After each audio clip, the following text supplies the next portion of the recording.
So, welcome back, all of you, in this part. Uh, this is your part second of your second lecture of money and banking. In this part, we are going to see what is the modern quantity theory of money that is given by Friedman. Next one is your what is your money multiplier and what is your how we can create money creation. ठीक है ना?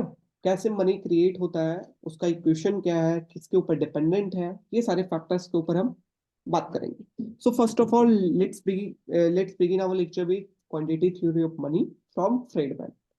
ठीक है, तो हमने classical की बात कर ली थी पिछले लेक्चर के अंदर. अब हमें इस लेक्चर के अंदर बात करनी है modern quantity theory of money. Modern quantity theory of money. ठीक है, and that is given bye किसके द्वारा? फ्रीडमैन. ओके, और इसके अंदर कहा गया कि सिर्फ मनी जो है वो एक फैक्टर के ऊपर डिपेंडेंट नहीं है, दो फैक्टर के ऊपर डिपेंडेंट नहीं है. मनी जो है वो बहुत फैक्टर के ऊपर डिपेंडेंट है. लाइक इंटरेस्ट रेट मनी का कितना है, इंटरेस्ट रेट बॉन्ड का कितना है, लोगों के पास वेल्थ कितना है, लोगों के पास कितना ह्यूमन कैपिटल है, लोगों के पास कितना फिजिकल कैपिटल है. इसके ऊपर डिपेंड करता है कि लोग कितना मनी की डिमांड करें. Getting my point? तो modern quantity theory of money के अंदर अलग अलग वेरिएबल के ऊपर बात की गई है. जो quantity theory that is real money का डिमांड जो है वो किसका फंक्शन है? वेल्थ का. सबसे पहला किसका? Wealth. Next one is your W that represented a division of wealth between human and non-human capital.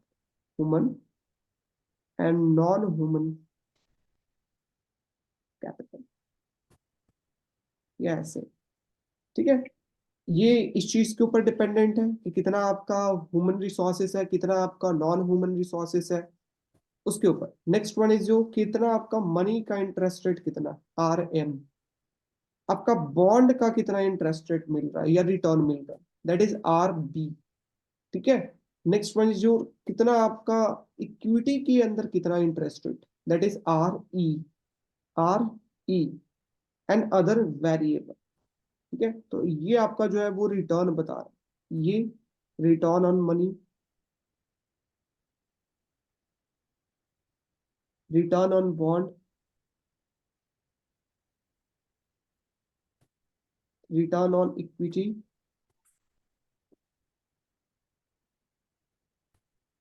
ठीक है, और ये जो यू है वो रिप्रेजेंट क्या कर रहा है? Other variable. Other variable. ठीक है, तो इनके द्वारा ये आपका इक्वेशन दिया गया, दैट इज मनी का जो रियल मनी डिमांड है वो किसका फंक्शन है? वेल्थ का भी हो सकता है. वेल्थ का अलग अलग division like human capital, non human capital, उसका हो सकता है. कितना मनी का रिटर्न है उसके ऊपर डिपेंडेंट, बॉन्ड का कितना है, इक्विटी का रिटर्न कितना है उसके ऊपर डिपेंडेंट, एंड अदर वेरिएबल.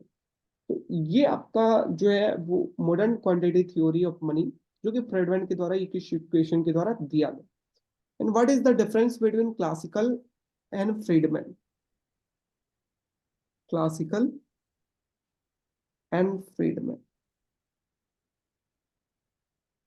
तो क्लासिकल क्या कहे? क्लासिकल के अंदर हम क्या पढ़े थे? MB=PY, MB=PT. तो क्लासिकल के अंदर जो हम क्या कहीं पर भी इंटरेस्ट रेट के ऊपर बात नहीं किया गया, इंडिपेंडेंट ऑफ इंटरेस्ट. ठीक है, अगर फ्रीडमैन की बात करते तो यहाँ पे आप देख सकते हैं इसके इक्वेशन के अंदर rate of return that is interest rate, rate of return on bond, interest rate on bond, interest rate on money, interest rate on equity. तो यहाँ पर बात किया गया है दैट इज नोन एज, यहाँ पर कहेंगे डिपेंडेंट ऑन इंटरेस्ट. यहाँ पर जो है के और वाई को क्या कांस्टेंट माना गया है और बोला गया है कि जो एम और वाई है वो डायरेक्ट और प्रोपोर्शनेट रिलेशनशिप है. ठीक है, यहाँ पर जो है के को कांस्टेंट नहीं माना गया, के इज नॉट कांस्टेंट. के एन वाई इज कॉन्स्टेंट। ठीक है, यहां पर हमेशा बोला गया है कि आउटपुट जो है, output is at full employment level, full employment. इसके अंदर बात की गई है आउटपुट मे और मे नॉट बी, आउटपुट मे और may not B at full employment.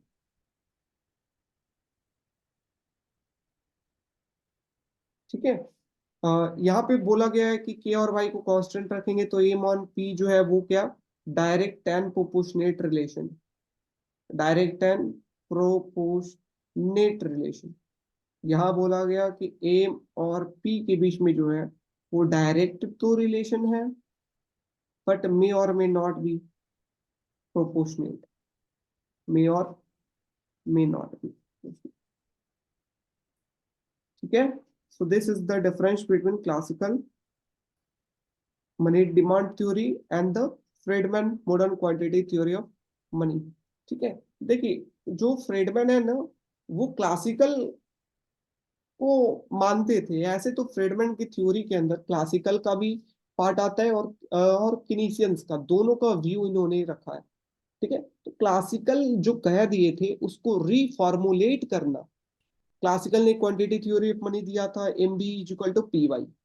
अब इस क्लासिकल इकोनॉमिस्ट के अंदर जो है वो फ्रीडमैन जो है वो आते हैं, और वो जो है इस स्टेटमेंट को री स्टेटमेंट किया गया। ठीक है ना, उन्होंने इस स्टेटमेंट को सही किया गया कि नहीं, सिर्फ इस इंटरेस्ट रेट के ऊपर भी डिपेंड करता है कि जो है वो ऐसा नहीं हमेशा कांस्टेंट होगा कि वेरिएबल एम और पाई के बीच में आपका डायरेक्ट रिलेशनशिप है, लेकिन जरूरी नहीं कि आपका प्रोपोर्शनेट भी रिलेशनशिप है।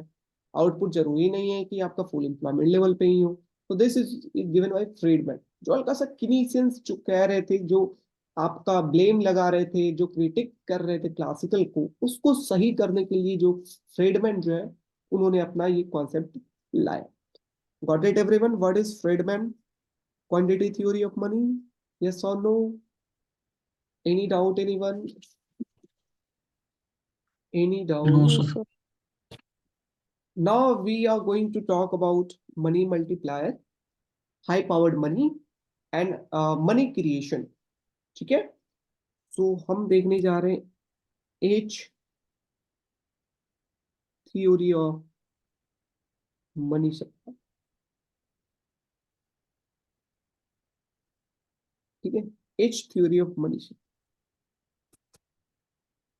ठीक है, तो और मनी मल्टीप्लायर भी कह सकते हैं। एच थ्योरी होता क्या है, इसी के अंदर हम मनी मल्टीप्लायर पढ़ेंगे, क्या होता है, फार्मूला क्या होता है, किसके ऊपर dependent. What is H theory? H का मतलब हाई पावर्ड। हाई पावर्ड का मतलब क्या होता है? हाई पावर्ड का मतलब होता है कि कितना जो मनी है वो प्रोड्यूस किया गया है आरबीआई के द्वारा और गवर्नमेंट के द्वारा। Getting my point? और ये जो है वो होल्ड किसके द्वारा किया जाएगा, कितना मनी, दैट इज एच किसे कहेंगे? H is known as how much money is produced. H is how much money is created by central bank and government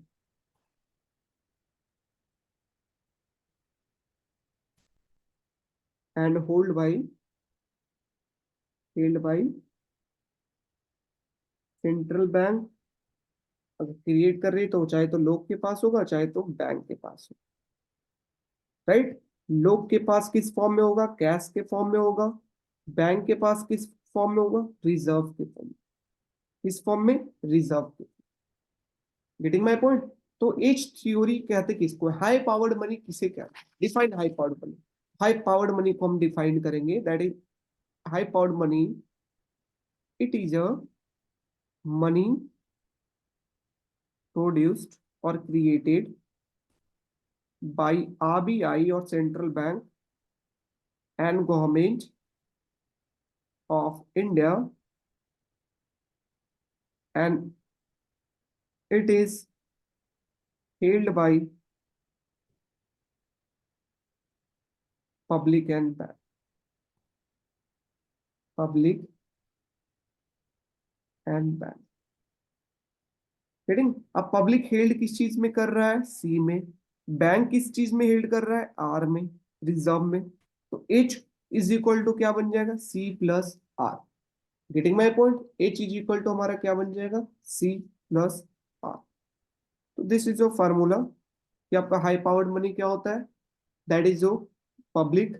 हम जानते हैं कि जो भी पैसा प्रोड्यूस किया गया है आरबीआई के द्वारा, गवर्नमेंट के द्वारा, आरबीआई के द्वारा या गवर्नमेंट के द्वारा जो पैसा प्रोड्यूस किया जाएगा, वो होल्ड हेल्ड किस फॉर्म में करेगा? चाहे तो कैश के फॉर्म में, चाहे तो रिजर्व के फॉर्म में, बैंक के अंदर या पब्लिक के अंदर। Getting my point? तो C plus R is known as high powered money. इसे मॉनेटरी बेस भी कहते हैं, that is M B, monetary base. इसका मतलब कितना आपका मनी सप्लाई के अंदर, कितना आरबीआई या गवर्नमेंट ने चेंज किया है।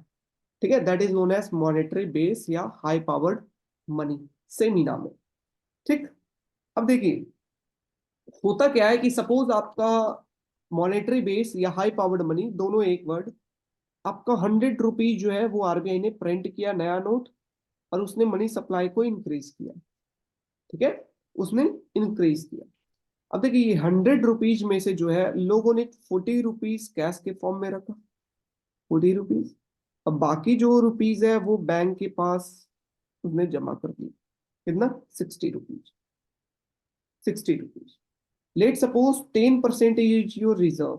10% आपका क्या है? रिजर्व। कि आपको मैंडेटरी कर रखा है आरबीआई ने कि 10% जो है वो रिजर्व हमें ला करके जमा करना ही है। जितना भी बैंक के पास लोग डिपॉजिट करेगा उसका 10% ला करके जमा करना है बैंक के पास। ये आरबीआई ने नियम बना रखा है। लेट सपोज, तो ये 60 का, अगर 60 जमा लोगों ने किया है, तो 60 का 6% कहाँ जाएगा? रिजर्व के अंदर। अगर 60 रिजर्व के अंदर गया है तो बाकी कितना बचेगा? 54 रुपीज। तो ये 54 रुपीज, बैंक का काम क्या है? बैंक अगर डिपॉजिट किया है तो डिपॉजिट को इंटरेस्ट रेट भी बैंक देगा। और इंटरेस्ट रेट कहाँ से देगा? उसके लिए उसको कुछ तो कमाना होगा, है ना? तो इस पैसे से अब बैंक कमाएगा।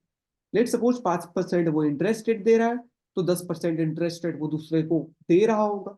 5% जिससे पैसा लिया है उसे दे रहा है। अब जिसको लोन दे रहा होगा वो 5% से ज्यादा देगा, तभी तो बैंक को फायदा होगा। Getting my point? तो बैंक जो है वो इंटरमीडियरीज के रूप में काम करते हैं, like financial intermediaries.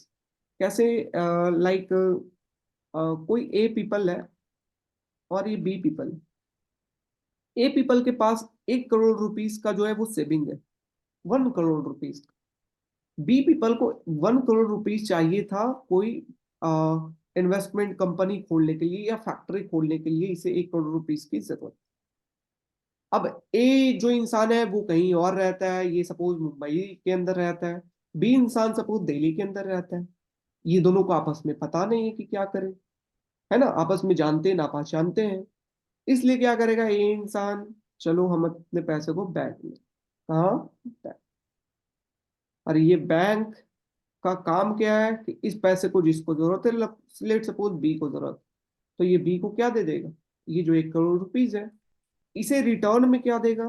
5% interest rate, कि मैं आपको 5% दूंगा। इससे रिटर्न में क्या लेगा? 7 या 8% इंटरेस्ट रेट। बाकी का जो 3% हुआ वो क्या हुआ? खाया। बैंक भी एक तरीके से क्या है? ब्रोकर है। Getting my point?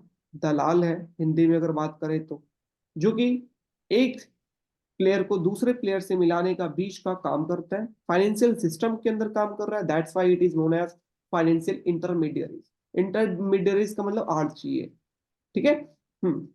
तो ये 54 रुपए बच गए बैंक के पास। लेट सपोज ये सारे पैसे को ये क्या करता है? लोन में दे देता। क्या? लोन के अंदर ये सारे पैसे को दे देता। तो 54 रुपए अब क्या देगा? लोन के अंदर दे देगा।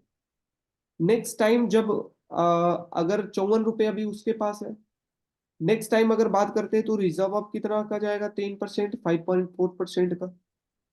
अब अगर 5.4% अगर काटे 54 रुपए में से, तो हमारा कितना बच जाएगा आपका? जितना भी लाइक 49.6, इतना पैसा आपके पास नेक्स्ट टाइम बच जाएगा। ठीक है, 54 रुपए का आपने लोन दिया, सपोज 54 आपके पास एसेट के अंदर है, 10% उसका रिजर्व के अंदर रखेंगे, बाकी आप क्या करेंगे, फिर से 10% इसका, और ये प्रोसेस आपका कंटिन्यू रहेगा। Getting my point? तो ये प्रोसेस कंटिन्यू रहेगा। तो इस तरीके से आपका जो होता है वो फंक्शन करता है कोई भी बैंक। ठीक। नेक्स्ट वन इज योर, कि हमने देख लिया कि हाई पावर्ड मनी किसे कहते हैं। अब अगर मनी सप्लाई इकोनॉमी के अंदर बात किया जाए कि what is money, narrow money किसे कहते हैं, नैरो मनी। हमने M1 की बात किया था, M1 किसे कहते हैं, M1 के अंदर चाहे तो कैश होता है, चाहे तो डिपॉजिट हो, अदर डिपॉजिट विथ आरबीआई भी होता है। M = C+D। ऐसे भी आपको पता है कि कोई भी, अगर आपके पास मनी है तो आप चाहे तो उसको कैश के फॉर्म में रख सकते हैं, और चाहे तो वो आप डिपॉजिट, डिमांड डिपॉजिट के फॉर्म में रख सकते हैं। Getting my point? So M = C+D। Okay. So this two equation अब आपको पता चल गया है। अब हम अलग अलग तीन इक्वेशन आपको पढ़ाएंगे, three different equation.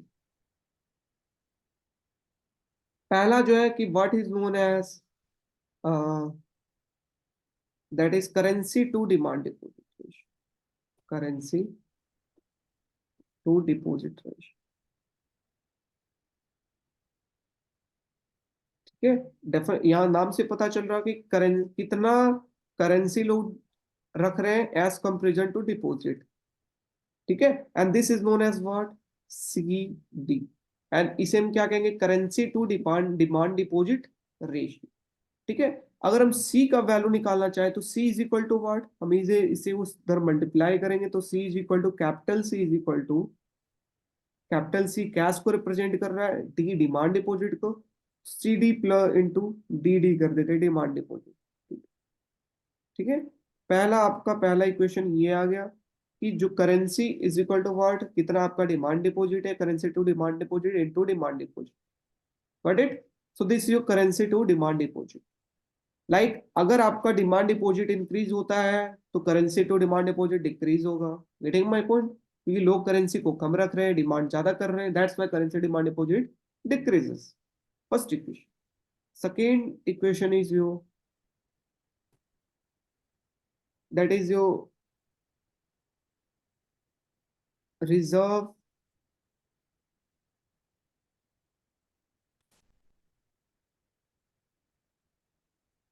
Reserve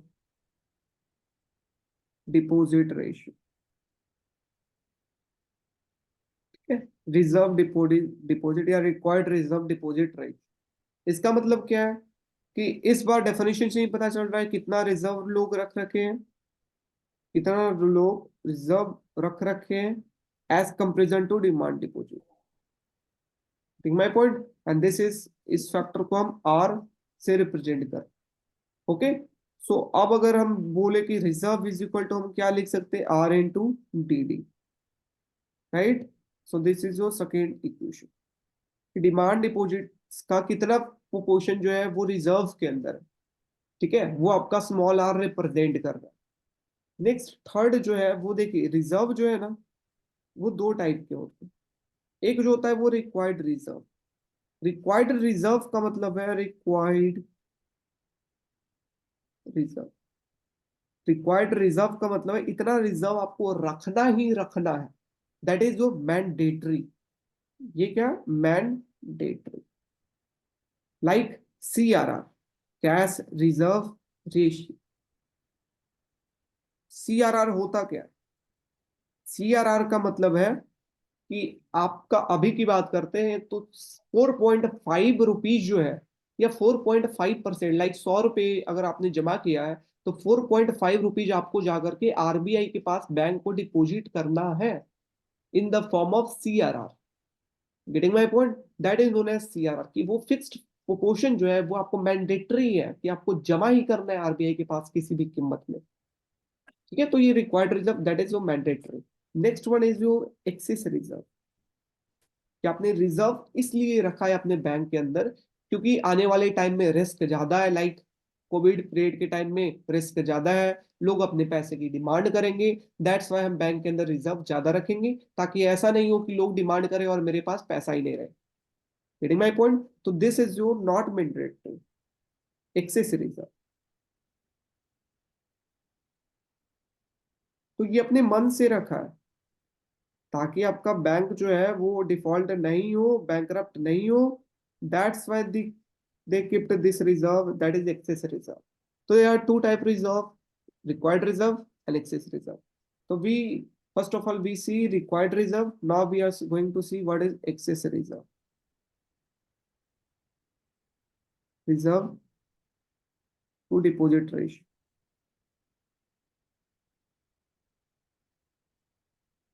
okay, excess reserve को अगर ईडी से अगर रिप्रेजेंट कर रहे हैं हम लोग, इज इक्वल टू क्या आ जाएगा, जो भी एक्सेस रिजर्व है बाई क्या, डिमांड डिपोजिट, राइट। इसे अगर excess reserve is equal to what, ED into demand, right. So this is equation number third.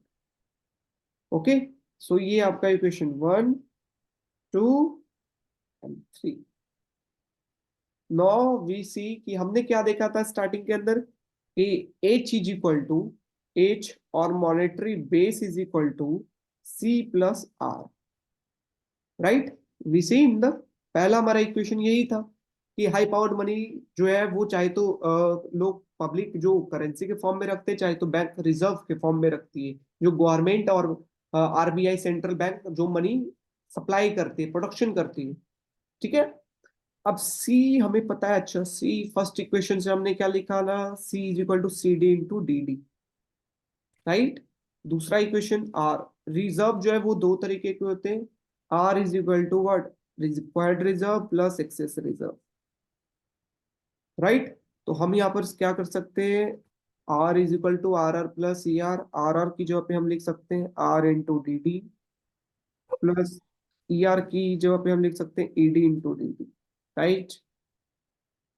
Reading, अब डी डी देख सकते हो आप सभी जगह, तो डी डी को हम क्या करेंगे, कांस्टेंट निकाल लेंगे, C D plus R plus C D, ये आपका क्या आ जाएगा डी डी, राइट। तो हमने कुछ नहीं किया, H is equal to monetary base का जो फार्मूला था सी प्लस आर, हमने जो इक्वेशन निकाला है उस इक्वेशन को अब बस हम पुट कर रहे हैं।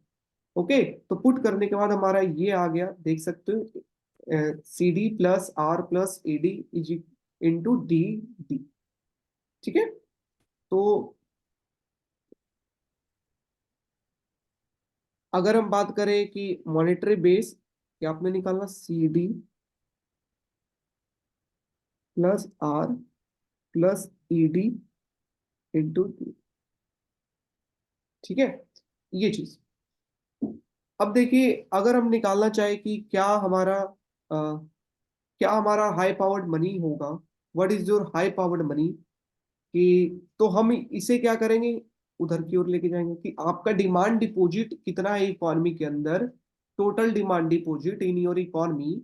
तो हम क्या करेंगे, जो भी क्वेश्चन है ये question C D plus R plus C D, इसे हम उधर लेकर के जाएंगे, और इधर ले जाने के बाद ये क्या बन जाएगा, 1/CD plus R plus E D into monetary base, या एच लिखो बात बराबर, is equal to demand deposit, got it.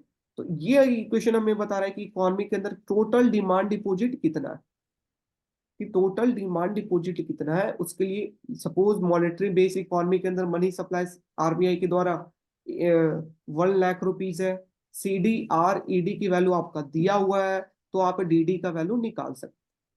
Getting my point, suppose monetary base आपका जो है वो है 1 लाख रुपीज, जो मैंने आपको बोला, सी डी की वैल्यू जो है आपका दिया हुआ है, ठीक है, 0.5, आर का वैल्यू दिया हुआ है 0.05, ईडी का वैल्यू दिया हुआ है 0.05, ठीक है। अब आपको डीडी निकालना है, हम क्या करेंगे, सबका वैल्यू रख दिए वहां पर, हम एडिशन करेंगे, ये बन जाएगा 1.06 इंटू कितना, 1 लाख। इसे आप कैलकुलेट कर लीजिए, 10/6, 10/6 आप करेंगे तो 1.66 समथिंग इंटू कितना, 1 लाख। तो आपका डिमांड डिपॉजिट जो आपका आ जाता है वो कितना आ जाएगा, 1,66,000,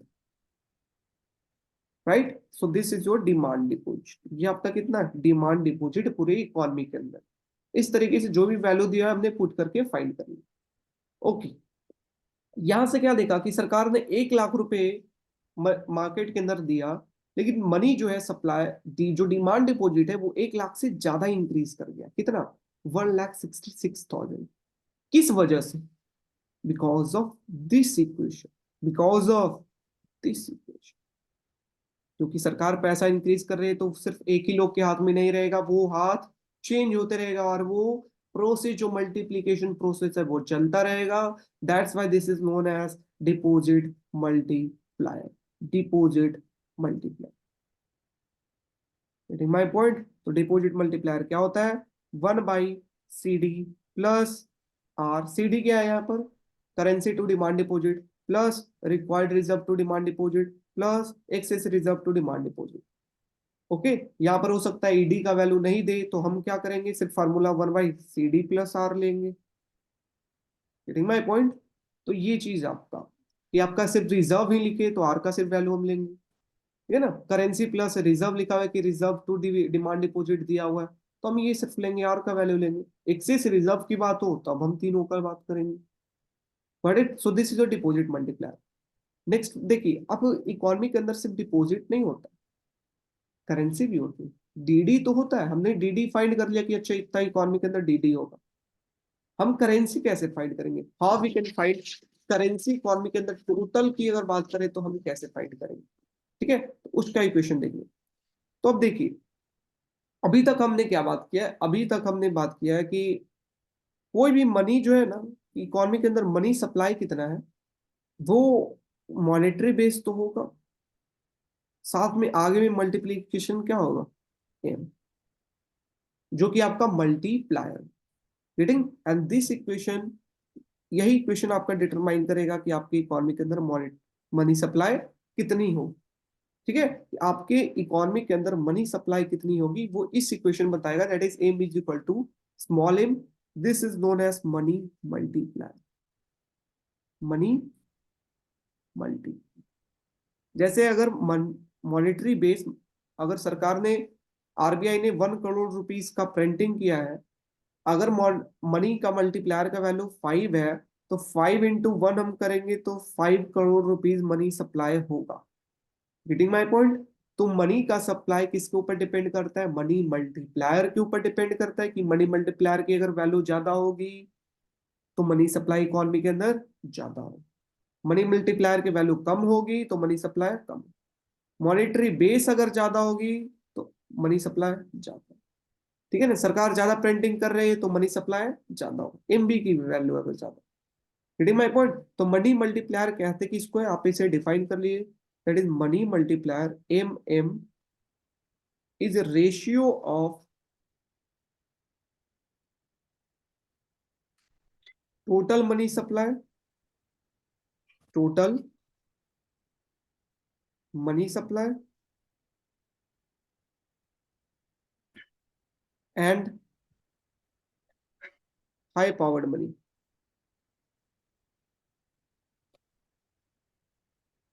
ठीक है, हाई पावर्ड मनी, यहां से हमने क्या बताया कि we know M is equal to small M into H लिख सकते हैं या एम भी लिख सकते हैं। इस एम का वैल्यू हमें पता करना है तो एच को इधर भेजिए, तो एच इज इक्वल टू क्या बन जाएगा? M by small M, right. ऊपर में एम क्या है? Money supply. एच क्या है? नीचे में आपका क्या है? Wait a second, small M, money multiplier is equal to money supply by high powered money, money supply by high powered money. Getting my point? हाँ, अब मनी सप्लाई जो है अगर बात करते हैं कि टोटल अगर मनी सप्लाई की बात करें तो हमने एग्रीगेट सीखा M1 M2 M3।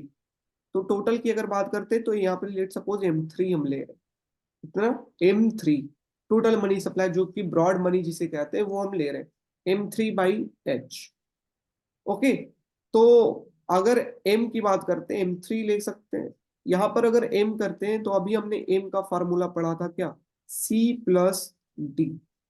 H का क्या फॉर्मूला पढ़ा है? C+R, right. C+D, C+R।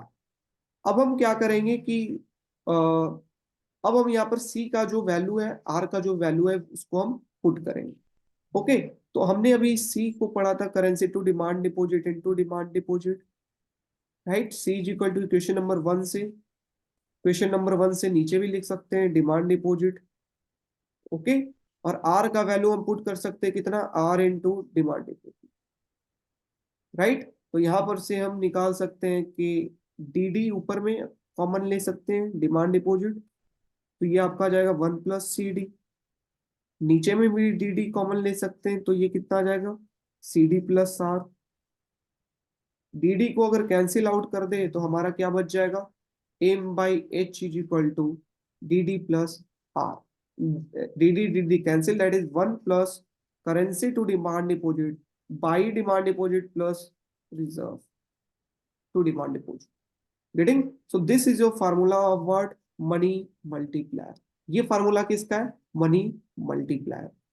ठीक है। तो मनी मल्टीप्लायर क्या होता है कि आपका total money supply divided by high powered money. Money supply को C+D, हाई पावर्ड मनी को C+R।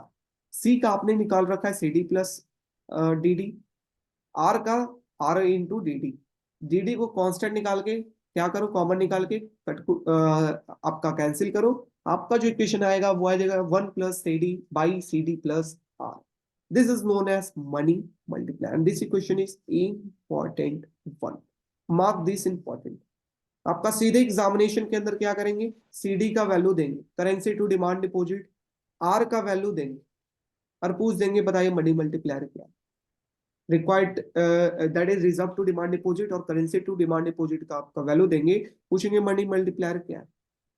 इस बार भी पूछे, दोनों पेपर के अंदर पूछे, मनी मल्टीप्लायर की वैल्यू आ रखी, दोनों पेपर के अंदर आ रखी है। Getting? So this is so important equation, you must have to remember this, okay. अब देखो जो मैंने आपको बात बोला कि एम जो है, अगर हम ब्रॉड मनी को इंक्लूड करते हैं कि जो टोटल मनी है वो ब्रॉड मनी।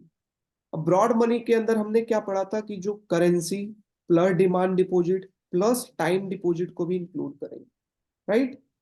टाइम डिपॉजिट को भी हम क्या करना पड़ेगा, फिर हमें इंक्लूड करना पड़ेगा, ठीक। और नीचे में हमारा तो यहाँ पर C+R है, C+R, ठीक। तो अगर आपका टोटल डिपॉजिट इंक्लूडेड हो तो आपका जो इक्वेशन बनेगा वो इस तरीके से बनेगा मनी मल्टीप्लायर का, 1 + C 1 + R इंटू 1 + T। ठीक है। ये आपका, ये टी क्या रिप्रेजेंट कर रहा है, टी रिप्रेजेंट कर रहा है time deposit by demand deposit. Getting? So this is the equation when time deposit in included, when time deposit is included, तब आपका मनी मल्टीप्लायर की वैल्यू क्या हो जाएगी, 1 + C/1 + R into 1 + T। Getting my point? तो this is जो money multiplier. अब money multiplier की वैल्यू डिपेंड, कौन सा फैक्टर है जिसके ऊपर डिपेंड कर, फैक्टर, ठीक है ना, कौन से फैक्टर के ऊपर डिपेंड करता है। तो सबसे पहले अगर हम लोग बात करते हैं तो हमने क्या देखा है कि money multiplier M is equal to what, M/H। ठीक है। तो सबसे पहला जो फॉलोइंग फैक्टर की अगर बात करते हैं तो मनी मल्टीप्लायर डिपेंड करता है एच के ऊपर, कि आपका एच का वैल्यू कितना है। गेटिंग? एच का वैल्यू अगर ज्यादा है मनी मल्टीप्लायर कम होगा, एच का वैल्यू कम होगा मनी मल्टीप्लायर ज्यादा होगा, ओके। हाँ, साथ ही साथ एम का आपने इक्वेशन क्या पढ़ा है, money multiplier is equal to 1/C C+ED+R। लेकिन आपने पढ़ा मनी मल्टीप्लायर का जो मेन इक्वेशन है, इसको शॉर्ट करके लिख सकते हैं 1 + C C+R। C currency to demand deposit, R आपका हो जाता है required reserve to demand deposit, ठीक है। अब यहाँ पर सी के ऊपर भी डिपेंड करता है एम का वैल्यू, ये स्मॉल सी है, that is known as currency to demand deposit, currency to demand deposit, that is small C, इसके ऊपर भी डिपेंड करता है। अगर सी की वैल्यू इंक्रीज होती है, आप इक्वेशन के अंदर सी की वैल्यू आप खुद एग्जांपल लेकर के इंक्रीज करके देखना, तो एम की वैल्यू डिक्रीज हो। अगर सी की वैल्यू डिक्रीज होगी, क्योंकि सी ऊपर में भी है नीचे में भी है, लेकिन नीचे का इम्पैक्ट ज्यादा पड़ेगा, ठीक है। सी का वैल्यू डिक्रीज होगा तो एम का value increase, that is inversely proportional, ठीक है। तो currency to demand deposit is inversely proportional to money multiply, got it. Next one is you see हो गया, आर भी है यहाँ पर, that is required reserve to demand deposit, R. अब आर कहाँ है, डिनोमिनेटर के अंदर। तो आर की अगर वैल्यू इंक्रीज हो रही है, डिनोमिनेटर अगर इंक्रीज हो रहा है, तो एम की वैल्यू, स्मॉल एम की value decrease, money multi.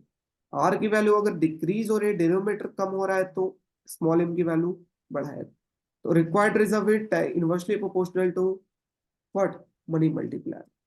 Okay, ये रिलेशन आपको याद रखनी है। सिर्फ वो इक्वेशन याद होगा तो रिलेशन अपने आप पता चल जाए। नेक्स्ट पॉइंट, जो excess reserve, what is the excess, excess reserve का है नीचे, डिनोमिनेटर के अंदर है। फिर से एक्सेस रिजर्व अगर इंक्रीज होगा, excess reserve to demand deposit ratio अगर इंक्रीज होगा, तो मनी सप्लाई डिक्रीज होगा क्योंकि डिनोमिनेटर के अंदर है। फिर से ये डिक्रीज होगा तो ये, तो तीनों के साथ जो रिलेशन है वो क्या है, negative. Getting my point. Cash का जो कितना, जो करेंसी टू डिमांड डिपॉजिट, ये डिपेंड किसके ऊपर करता है, डिपेंड ऑन व्हाट फैक्टर, ये डिपेंड करता है कि आपका लोग कितना कैश रखना चाहते हैं, इनकम कितना है उसके ऊपर डिपेंड करता है ना। सीडी का वैल्यू, इंटरेस्ट रेट कितना है उसके ऊपर डिपेंड करता है, इंटरेस्ट रेट कितना है, बैंक जाने में कितना कॉस्ट लग रहा है उसके ऊपर डिपेंड करता है। हिडिंग, ये पब्लिक के ऊपर डिपेंड करता है कि ये जो फैक्टर है वो पब्लिक का फैक्टर है, कि पब्लिक इन्फ्लुएंस कर सकती है मनी सप्लाई को, कैसे, सीडी को चेंज करके। एक ऑप्शन आया कि क्या पब्लिक इन्फ्लुएंस कर सकती है मनी सप्लाई को, yes, public can influence through affecting CD. अगर वो करेंसी ज्यादा रखेंगे तो सी का वैल्यू बढ़ेगा, सी का वैल्यू बढ़ेगा तो सी बाई डी डी में सी डी का वैल्यू बढ़ेगा तो ओवरऑल वैल्यू बढ़ेगा। तो सी डी का वैल्यू क्या होगा आपका, इंक्रीज होगा, सी डी का वैल्यू इंक्रीज होगा। अगर सी डी का वैल्यू इंक्रीज होगा तो आप देख सकते हो 1 + CD/CD+R अभी पड़ा है, सी डी का अगर वैल्यू बढ़ेगा तो अभी आप देखें मनी मल्टीप्लायर का वैल्यू कम होगा। Getting my point. ऐसे भी आपको याद रखना है, जब लोग करेंसी ज्यादा प्रेफर्ड करेंगे तो आपका मनी मल्टीप्लायर कम होगा। कॉटेट, रिजर्व अगर ज्यादा होगा मनी मल्टीप्लायर कम होगा, एक्सेस रिजर्व ज्यादा होगा मनी मल्टीप्लायर कम। ठीक, मैं आपको ग्रुप के ऊपर एक दो क्वेश्चन जो है वो आपको भेज दूंगा, वहां से मनी मल्टीप्लायर का आप क्वेश्चन वहां से सॉल्व कर लो। ओके, सो दिस इज जो मनी मल्टीप्लायर एंड